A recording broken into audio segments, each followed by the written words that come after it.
the one and only Bizzy Bone. How are you Yo, doing what's this going evening? on? I'm I'm doing doing great. good. I'm doing good. Just finished watching my son. He went over to his grandmother's house to get a little bit of air with his mother. Yeah, Um, just dealing with this isolation shit and just enjoying life for the most part because I'm already isolated any goddamn way. So yeah. it's right, it's right up my alley. Besides me going out watching the game or something, have a couple of beers, watch the game or whatnot. I mostly be around the house anyway, working out, blah, blah, blah, blah, blah, writing music. So, yeah, everything is copacetic, man. Everything is great. Cool. So let's take it back where it all started. How did you get the name of Bizzy Bone, aka Little Ripster? I got the name because my mind was always working fast and I used to talk real, real fast. Like I'd speak to my boys about ideas that I had, and it was so much that I had to get it out as fast as I could before I forgot. Yeah, So at first I was wishbone, and then they said, nah, your brain is more, your mind works busy. And it left that name open because we had a couple of people that we wanted to put on our squad because it yeah, was just lazy, crazy. It was just us three. It was yeah. Lay, Cray, and myself at first. And Mhm. then Wishbone came later, and Flesh and Bone, he finally got with the crew after the college thing and Yeah. basketball thing. So that's how it happened. Oh, cool. And for the individuals that, so a lot of people don't know this, but at a young age, you were kidnapped and didn't even know it until it appeared on American Most Wanted. Yeah, the story got a little bit deeper as I got older Yeah, and I started finding out most stuff because I was like separated from my mom in yeah, Cleveland and a lot of foster homes and different things of that nature. So I got to sharing my story with the fans to brighten up people's day and yeah, to try to be, um, try to be something more than just a rapper and share my story. And eventually we found out a lot more stuff about it, but that's pretty much the plethora of it. That's pretty much it. John Walsh found us from America's Most Wanted yeah. off of the Adam movie, and yeah, man, it's a whole big story. I wrote a movie about it, my life story and everything. So I'm putting it to film once all this quarantine stuff and isolation stuff stop. Oh, we look forward to it. So, No, that's gonna be good. yeah. So, how did you guys go from Bone Enterprise to Bone Thugs and Harmony?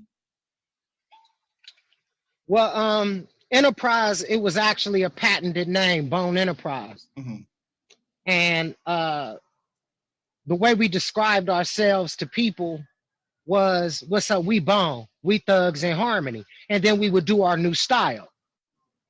And it just sort of caught on. And then Eazy-E was like, that's your name. He was like, your name is Bone Thugs in Harmony. Because we only explained our style because people were like, what the fuck is that y'all doing? Yeah, Like it's so new, it's so fresh. Y'all following each other's words, each other's sentences, y'all harmonizing and y'all rapping fast. It was just a combination of so many different things like teamwork, and people wasn't ready for the doo-wop hip-hop shit. right. You know what I'm saying? And that's how it happened. And Eazy-E basically said, that's not how you explain it. That's your name. And it's been with us ever since. It's a household name now. Oh, it is. And how was it working with the late great Eazy-E? It was good. It was everything that you can expect in meeting a mentor or somebody you looked up to or a famous person in the business. It was everything you could expect. It was just no disappointments, except when he died, of course. But Right. it was no disappointments. It was like every step of the way was a dream come true. And then when he died, things became a reality, of course, and we started realizing we were worth something, like a lot of something. Right. So Yeah, that's what it felt like though. It's every dream came true. So Easy molded you guys to perfection, and you guys dominated the hip hop industry and became a crossover success. So 1997, when it opened the envelope and said the Grammy goes to Bone Thugs and Harmony, what was going through your mind? Just grateful. You know, when you're young, you still a wild stallion, you still a rebel, and awards don't mean anything to Right. you. But it was an accomplishment. We felt accomplished. We felt like we still had stuff to prove, like we still had things to prove, but we felt accomplished, very accomplished, like not satisfied, Yeah. but just damn, all the records that we've been selling and the noise that we've been making has paid off. So that's what it felt like. And then as you get older, it takes a different shape. It Right. becomes something else, you know, but definitely at that moment, at that time, we felt like we accomplished something. So usually when a group members go solo, they take a risk. But you took that risk in your first album, Heaven's Movie, your first solo debut went multi-platinum. So before you decided to go solo, oh, were you hesitant? Well, first Flesh and Bone went solo. Mhm. Well, actually, first Lazy was a solo artist up under Stony Burke Recordings, and he was also in the group, but he made sure he maintained a solo career early in our career before we met Eazy-E. And so we were already in that mind state to branch off because other people have took that leap earlier on. Um, so it was an easy transition, and it was a way for me to speak about, you know, what I was going through and then the foster care system and growing up without your parents and being kidnapped and being lied and all these other things. So I brought a different vibe than just the Bone Thugs and Harmony mystic stuff that we were into, you know, as far as our rap was straight murder, you know, the stuff we did exploring as kids. I think it gave me an opportunity to show something different out of us and who we Right, were and how diverse we were. right. So me being a huge music fan, um, growing up, artists had artist development and they also acknowledged the individuals that paved the way for them. So when Migos said what they said, because I believe that this generation lacks respect. So when Migos said what they said, what were your thoughts on it? Well, I think that we skipped that level that they on Mhm. because we had Eazy-E, we had Pac, we had Big, and they got murdered or they died. So we didn't get that past us. We were like raised off of respect because of their deaths. Right, It made us respect hip hop. It made us respect it because that's how deep it could go. Um, so my first reaction was they young. Like that was my very first reaction that they young. But then when Offset and 21 just went at Lay talking right, about money and uh some other stuff that I couldn't really let him stand by himself musically. right. Like you could say something about it, that's cool, but hip hop was born on battle rap. Hip hop was born on the Exactly. it was born on the corner. And yeah, it turned into a big commodity. And a lot of people like, I don't do this, I don't battle rap this, I don't do this. But you fighting for the top position no matter Exactly. where you at. So you battle rapping whether you like it or not. You Right, up against the dudes in your city. Even if it's 5 dudes that's on in your city, it's still 6, 7 of them that you up against. You know what I'm saying? That you're blocking from getting in the door right, just because of how good your music is to other people. So I understood that part and that aspect of it, and I went forward because after Lazy did his shit, yeah, he got a lot of people was talking like it wasn't good enough. A lot of people was like coming at me like you can't let him just be by himself on that. And a lot of people started clowning the stuff that he did. So Wow. it just, right. So it made me like, all right. So that's when I did what I did, and I came hard. You know what I'm saying? And then I came hard with another one, and then I put out a whole record. And Oh, yep. I did Last like three. Yep, I did like three cuts that addressed the issue, and then I just did me for the rest of it. And I feel like it was squashed. Like after I went to the Breakfast Club and did everything else that I did, I just feel like it's over with. I don't think they want to respond. I believe they took like, we're gonna take the high road, or they clout chasing. I got money. I ain't clout chasing. I'm just right, whooping off of your ass. I'm whooping off of your ass for jumping on Lele, talking about right, that little change. Now we all quarantined. Ain't no more shows. You gotta understand that what goes up must come the fuck down. It's called right. maintaining. You gotta maintain. You know what I'm saying? We still Yep, working on granddaddy money. yep, We still working on Crossroads. We still working on First of the Month, but we the kind of guys that where we don't talk about it because there's nope, too many money hungry motherfuckers. They want to yep, get upped on child support. Anytime like where we from, if we out there and we flashing cash and we doing this, motherfucker who got your baby, you know what I'm saying, from 10 years ago when you made that mistake with them sack chasers, is gonna be like, oh, he got bread. Let me go ahead and get more. So that's right, how guys, that's how we think. You know what I'm yep. saying? Like that's how we get down. So it's a different, we just on a different vibe. So I just wanted to address this shit and be done with it. So, being a part of hip hop's legacy, what do you think hip hop lacks right now? I don't think hip hop lacks anything. I think hip hop is right where it need to be. You got your party music, you got your youngsters, you got your socially conscious ones, and the socially conscious ones, they always never are the popular ones. Since Public Enemy, your social, like Common, he slid Yep, through with the acting thing, and he had a couple of good ones, but your socially conscious MC don't never really get to shine anyway. The right, older generation is always going to tell the young generation, I fell into a couple of those traps. So be careful. Because if you're not talking about nothing, then people ain't going to look at you in 20, 25 years.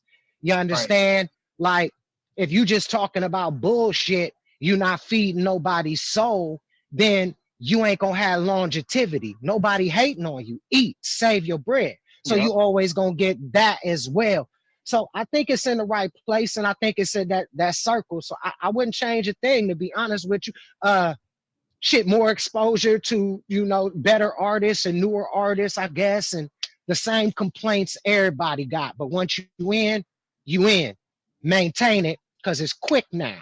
You know what I'm right, saying? Everybody got the same sound. Everybody. Everybody got the same sound. So it's going to be difficult to decipher. And soon these people are going to see the power that they right. have, that they really have on this, and they're going to start plucking people out when they have a bad day. You know what I mean? So Yeah. I wouldn't really change anything. I just think it's the normal circle of hip hop that has been going on for years, since Blondie. So, you have a YouTube channel called Jam TV. So with Jam TV, have you ever thought about doing a reality show and bringing that YouTube channel to life? Well, that's kind of what we're doing, but um, it's a vlog kind of thing.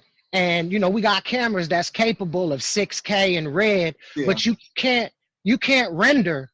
You can really only render in 1080, maybe 4K.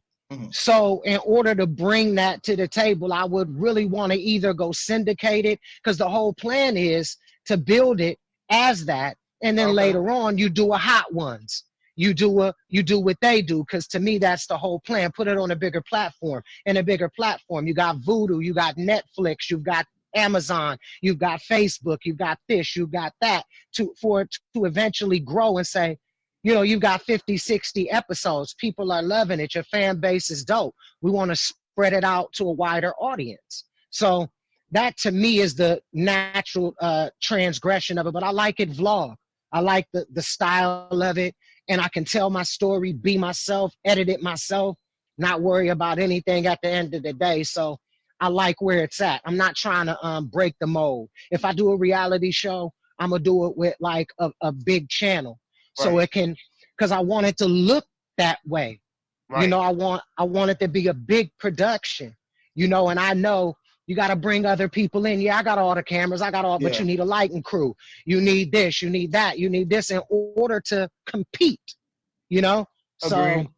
yeah, I just think realistically about it. But yeah, definitely taking it to the next level is always the plan. Always. So how has fatherhood and being a husband changed you? Hmm. I think it changed me for the better. I think being an early father and a single father with the mother leaving out of the house and me not being able to go on the road or perform or go to the studio because I had 5 kids Yeah. that I had to take care of. So I think it built me for now, and it made me a really strong father in understanding time that you have to spend with your children, but you want to spend it with them. You know what I mean? Like where your mind might have idle thoughts, you got to be able to think those thoughts, be productive, as well as sit your ass down. You know, you got to be able to Right. multitask, you know, and that can get crazy, you know, but it's it's changed me for the better. It's made me even stronger. I feel like, you know, I have a second lease on life because I have a newborn. And I named my vlog channel Jam TV after my son, Jesse Anthony McCain. So it gives me better inspiration. My other kids, they're adults now. You Yeah. know what I mean? And they had spent their inheritances. They doing their thing, you know. Yeah. So it's just the next phase. It's the next level because I had children at 15 years old. Got my first baby mother pregnant at 14. We had 5 kids together. Everybody Okay. thought I had all these babies by Yeah. all these baby mamas. I had one woman One. for years and years and years. And then I sold my royal oats after a little while, and here Yeah. comes another one, there comes another one, there comes another one. But yeah, it changed me for the better. And it constantly changes. It changes me every day. Cool. So we spoke about your rap career and your family. So now I hear that there's a Bone Thugs and Harmony biopic that's being worked on. I believe that the biopic has been worked on for years and years and years now, but it's like Lazy's got a script, Crazy's got a script, Flesh got a script, I got a script, and he wanted to happen. Yeah. Wish is the member that's like, okay, guys, bring it together and let's just make it happen and Okay. send me the money. You know what I'm saying? Yeah. So everybody has their own take on it, you know? So that's why I ventured off like 3 years ago, 2 years and some change. Um, I told the fellas, let's get it popping.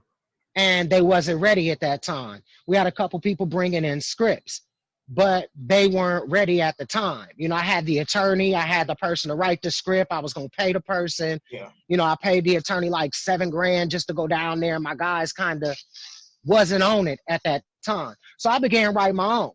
Oh, okay. And yeah, so that's done. But there's always one in the works. We sat down, we talked to Ruthless Records. Can we get the rights for Eazy-E's name, likeness, image, music within it? She not gonna do it without hands gotta be in the pot. You know what I'm Right. saying? You know, it's just so many different variables that go with it that it's taken a minute to come together.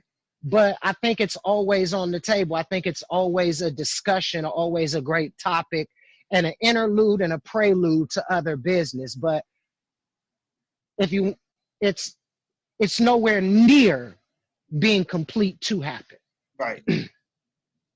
So you can't mention hip hop without Bone Thugs and Harmony. Bone Thugs and Harmony is hip hop. So how would you like us to preserve your legacy? I think that's up to us. I think that's up to each individual member to keep their nose clean, keep their health together, keep their social media intact, and represent the brand as a unit, as all the ingredients. Each one of us are ingredients to Bone Thugs and Harmony. just Right. 5 members. Everybody else is falling off that said they were ingredients. Now we're here. So that's what I think. I think it's up to us, and I think that people show us love and they show us respect. If they catch us out drunk, up he was drunk. If they catch us out smoking too much weed, up smoking too much weed. They catch us with too much weight on us, up you gaining too much weight. So I think that the criticism helps build us to become better. That's the only way that we are going to know, because we guys, we not looking in the mirror at what we look like. We don't think we sexy. Right. You know what I'm saying? We not those kind of guys. So sometimes somebody got to put a bug in your ear. You need to lose a little weight. You need shave. I mean, yeah. Hey, you've been drinking a lot this past year. So, you know, sometimes you need that tap on the shoulder. So I think it's been working out perfectly. I just think it's up to us to keep our nose clean and really make sure that Bone Thugs and Harmony starts and ends with class, with the story from rags to riches and not riches to rags. Right. So that's what I think.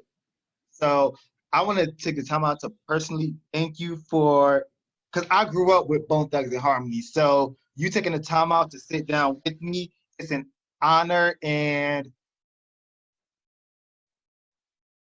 where did he go? Oh, he got disconnected. He's going to come back on.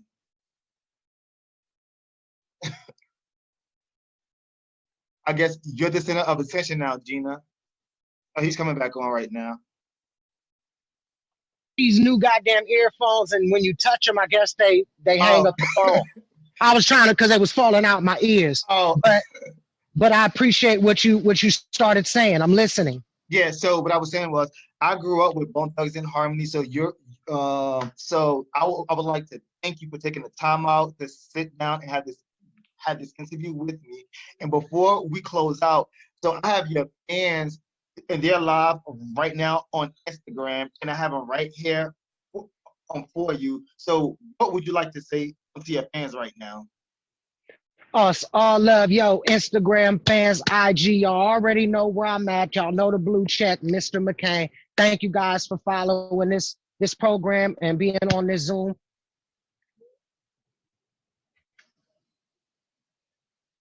And being a part of it. So I appreciate you guys very, very much. Much love. And catch me on Jam TV every Thursday, every Saturday. Carbon Monoxide, stream it. Y'all know what's up. I'm done promoting. I'm done. All right, thank you, Bizzy. All right, homie. Take care. Love. All right.